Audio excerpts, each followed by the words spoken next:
In March of 2017, WikiLeaks, the surveillance and intelligence watchdog, released the contents of Vault 7, highly classified confidential documents from the Central Intelligence Agency.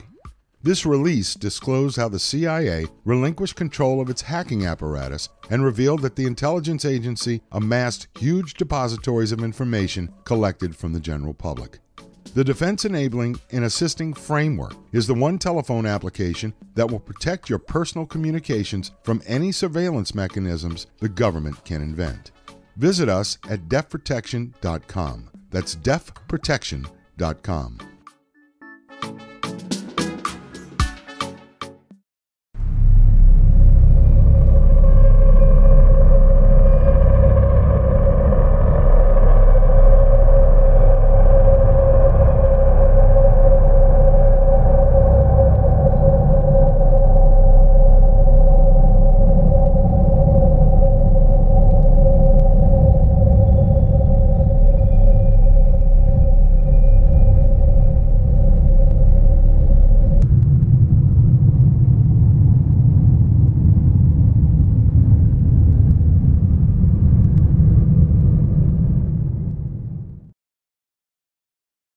In the mid-1940s, a movie was released entitled The Body Snatchers. It starred horror movie veteran Boris Karloff. The movie loosely followed the exploits of William Burke and William Hare, two alleged criminals who were known as resurrectionists, men who robbed graves and sold the bodies to local medical schools for dissection. But in actuality, Burke and Hare never robbed graves. Instead, they created cadavers with their plan to murder and then sell the bodies. What unfolded over a period of 1 year became an infamous case of murder for profit and ended with the execution of one of the perpetrators and changed the laws regarding the treatment of corpses.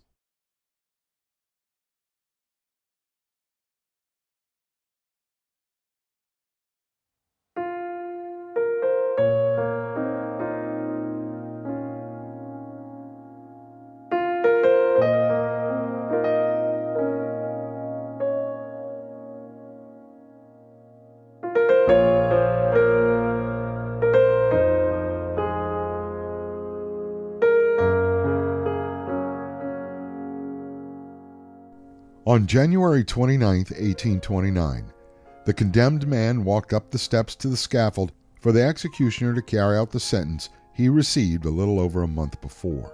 After his death, the body was cut down and brought to the local medical school where students and experienced doctors alike viewed the autopsy.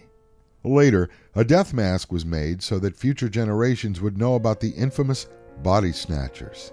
In fact, the dead murderer garnered so much fascination with the public that a riot broke out when people tried to get in to see the autopsy.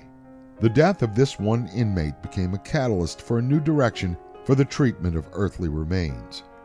But it is not the changes in society's treatment of dead bodies that generates great interest in those who are aficionados of true crime. It is the case itself that changed the law and the dark personalities that saw profit in death. At the beginning of the 19th century, Edinburgh, Scotland became a center for medical knowledge, including but not limited to surgery and vivisection. A great deal of the knowledge accumulated as a result of this explosion of learning also included many groundbreaking elements in the study of the vascular system of the human body. At that time, in the interests of science, Scottish law dictated that the dissection of bodies must be limited to dead prisoners, victims of suicide, and deceased orphaned children. Because of the knowledge explosion, it appeared that around the beginning era of the 19th century, this area of the world had a shortage of bodies with which to dissect for the advancement of medical science. Most of the corpses dissected had to be recycled, and those decomposed very quickly so that the systems being studied within a body broke down and the structures became inaccurate. Soon thereafter, grave robbing became the way in which the corpses needed would be supplied. Grave robbers, or as some would refer to them, resurrectionists, soon found the families of newly buried loved ones who posted guards over their graves to prevent any thefts. At the time, the irony was that robbing a grave was illegal, but stealing the corpse from that grave was not, because legally It did not belong to anyone. In some instances, loved ones would take the corpses of their dearly departed and bring it to the local university to collect the large bounty for a dead body.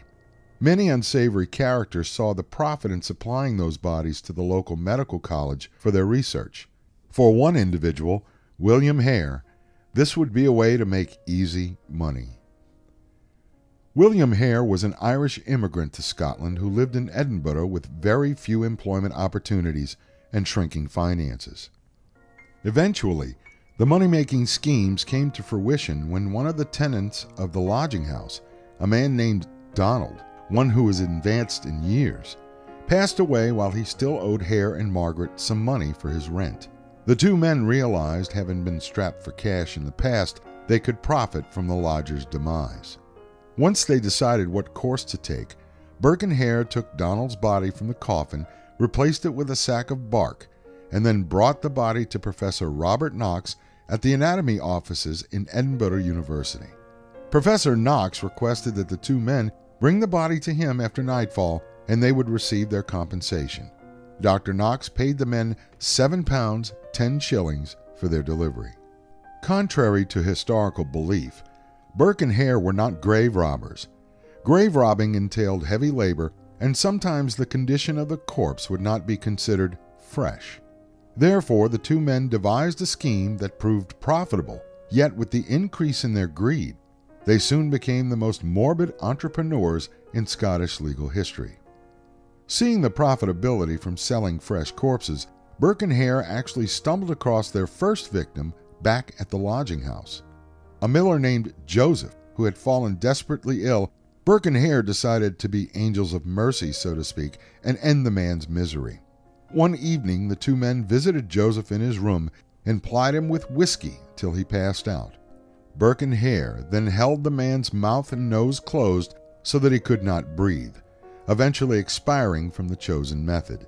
In February 1828, having no more terminal victims to choose from at the lodging house, Burke and Hare tempted a pensioner, Abigail Simpson, into accompanying them back to the lodging house for some alcohol. Simpson had a long journey ahead of her the following day on her return home, so she willingly went with them. Margaret, William Hare's wife, put the older woman at ease and then served her some drinks. Again they smothered the victim, with Dr. Knox none the wiser as to how the two men acquired the corpse. Margaret Hare even got into the act when she invited a woman to the lodging house and then got her drunk. Once the woman reached a state of absolute inebriation, Margaret sent for her husband as to what to do next. Hare arrived, and then the body was sold to Dr. Knox. In April 1828, Burke encountered two women, by all accounts prostitutes, named Mary Patterson and Janet Brown, who happened to be out drinking in a section of Edinburgh known as Canongate. Burke then invited the two women back to his house, where they continued their day of drink. Mary Patterson eventually fell asleep from the alcohol, and an argument ensued between Burke and Brown. Brown stated that she was leaving and would be back to collect Patterson. Brown then left and went to visit an old landlady of hers, a Mrs. Lowry. After staying with the older lady for a short time, Mrs. Lowry, having been informed of the morning's previous events, urged Brown to go back and get her friend because she may have been in danger. With one of Mrs. Lowry's servants in tow, Brown went back to the Burke residence but was told that Burke and Patterson already left for the evening. Brown insisted that she stay at the house until the two returned and sent the servant back to Mrs. Lowry to report what happened. The landlady sent her servant back to the Burke residence and convinced Brown to leave, as Miss Lowry felt that Brown also would not be safe. By this time, Burke had already murdered Patterson and sold her corpse to Dr. Knox. Burke murdered another woman named Effie and received £10 for her corpse. Another woman who Burke encountered had been cornered by the police and was about to be arrested. Burke vouched for the lady, but he murdered her as well, selling her body just a few hours after her demise.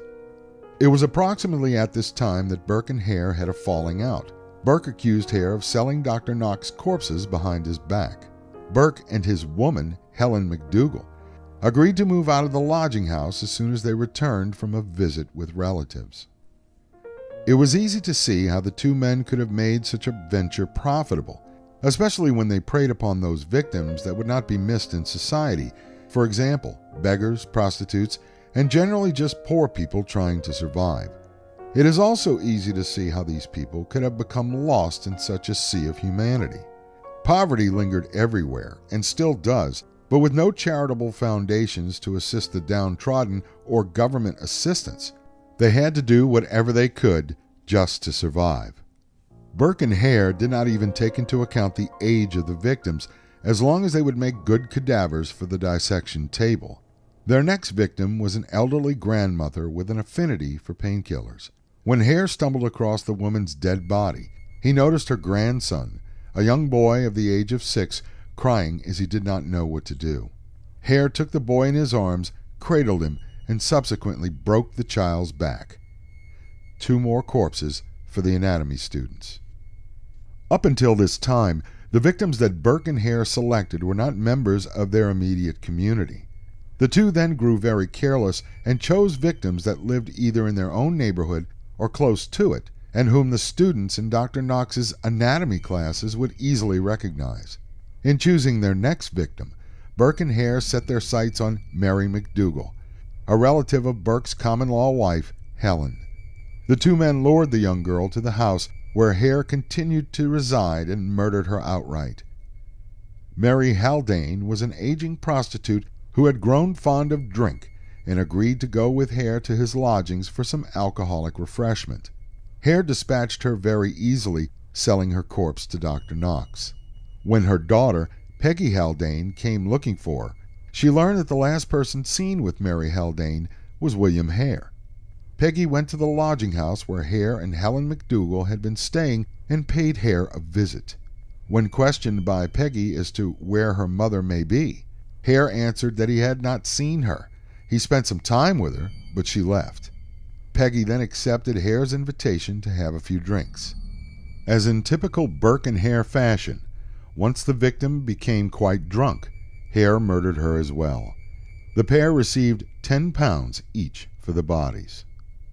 Their final victim, James Wilson, better known as Daft Jamie, became a popular barroom entertainer, and the residents quickly noticed that he was missing. When the body appeared in one of Dr. Knox's anatomy classes, the students were aghast because they recognized the entertainer.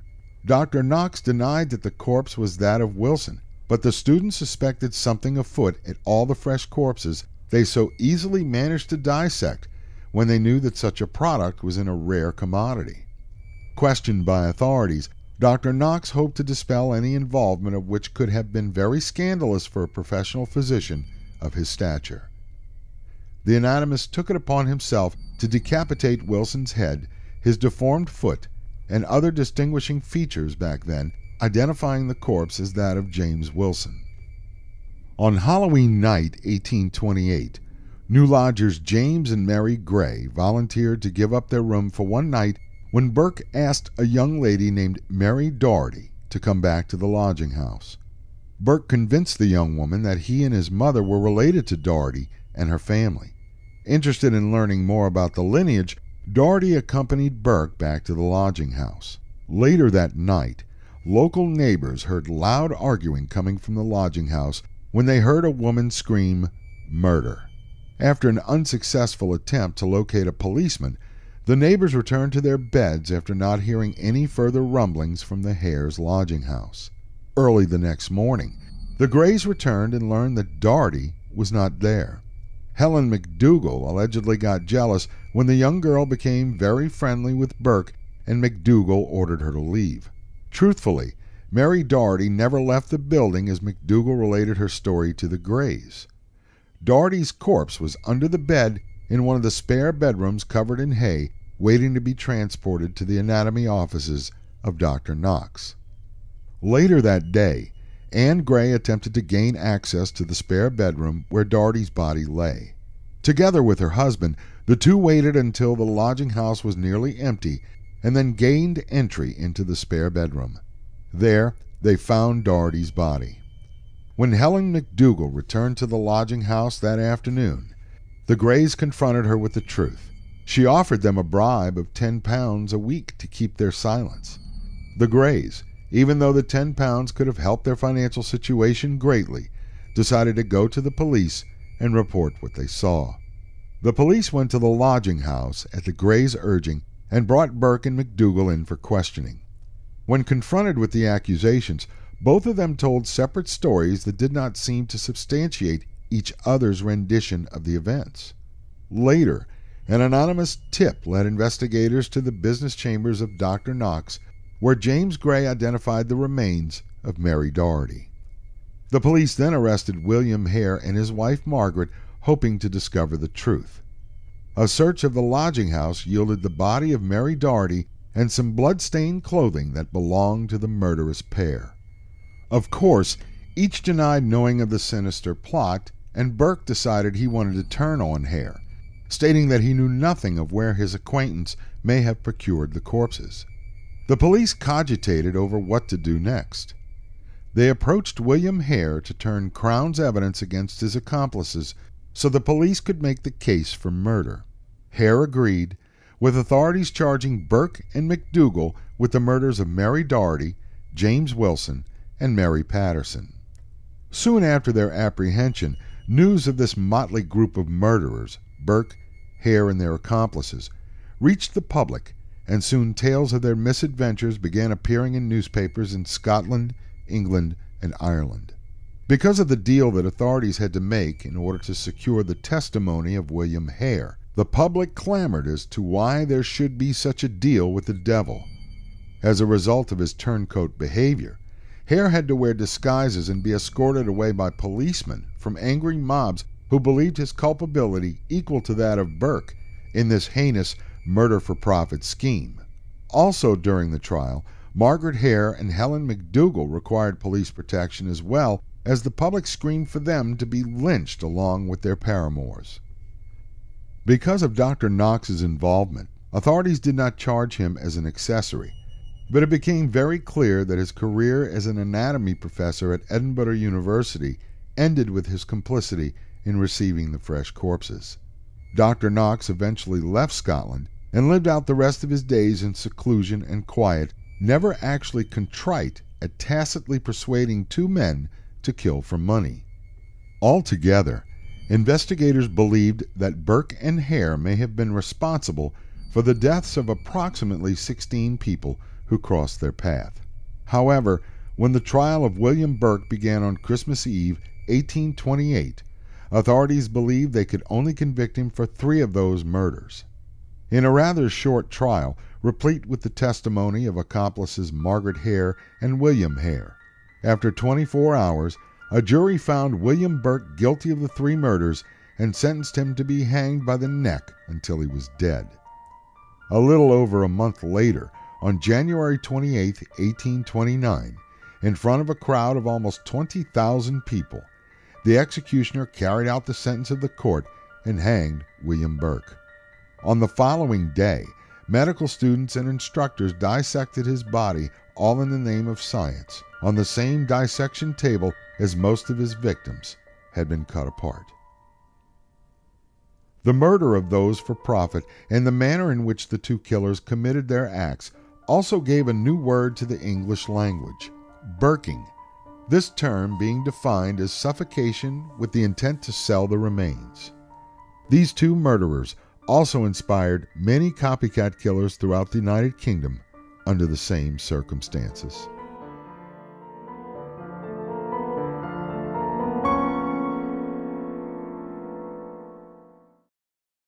As mentioned at the beginning of this presentation, so significant were Burke and Hare's crimes that the English Parliament passed a new law in 1821 named the Anatomy Law, which, quote, increased the medical community's access to cadavers and allowing them dissected, donated, and unclaimed bodies. It also regulated the practice by requiring anatomists to obtain license and employing government inspectors to ensure that dissections were performed legally, end quote. To immortalize without glorifying Burke and Hare, Burke's body underwent a transformation after the dissection. His skeleton was preserved for the Anatomy Museum in Edinburgh, where it remains on display to this day. As was the custom of the day, plaster casts of the dead were made to preserve their last facial expressions and so that future generations could gather a more accurate depiction of the deceased. A plaster cast was made of William Burke's entire head, but for some reason, after a few years, the cast seemed to disappear. William Hare, who walked away from any charges scot-free after testifying against his partner, later languished in poverty, some say playing the part of a blind beggar. Somehow, his death cast has been made as well, and, like his former partner in crime, it disappeared. Fast forward to 2009. The Guardian, a British newspaper, ran a story that the two plaster death masks had been found in an old jail that had not been in use for years. In addition to the death masks, an old hangman's noose was also found. While cleaning out the old Inverary jail in Argyll, Scotland, officials discovered the items, and no one could ascertain how the items actually got there, as neither man spent time incarcerated at that facility. The newspaper stated that the science of phrenology was a big practice of the day, and so the two men's skulls were replicated through plaster in the hopes that criminologists may use them as examples as to the shape of skulls, which could possibly determine which individuals may become criminals based on bumps on the skulls. Unfortunately, this science was obviously abandoned, as no determinate factors, even with present techniques, can detect the future of crime. Although the casts found at the old Inverary jail were not certainly the only one of Burke's likeness, the Guardian pointed out that it is rare to make such a find, even though copies of the mask exist at points all across the globe. At least with this case, one could say that Burke and Hare did eventually help science with a change in the law, but their dastardly deeds certainly only added silver to their pockets and dealt death to those who were unsuspecting. Until next time. Hello everyone, this is Alan Gotro, your host of True Crime Man's Dark Imagination. If you would like to support our channel, you can become a member of Subscribestar. There are different levels, and subscribers get special privileges. Also, we do have a PayPal account. If you enjoy our work here, please think about subscribing. I will leave the links below in the comments section. We thank you very much for your viewing, and please stay tuned for future programs.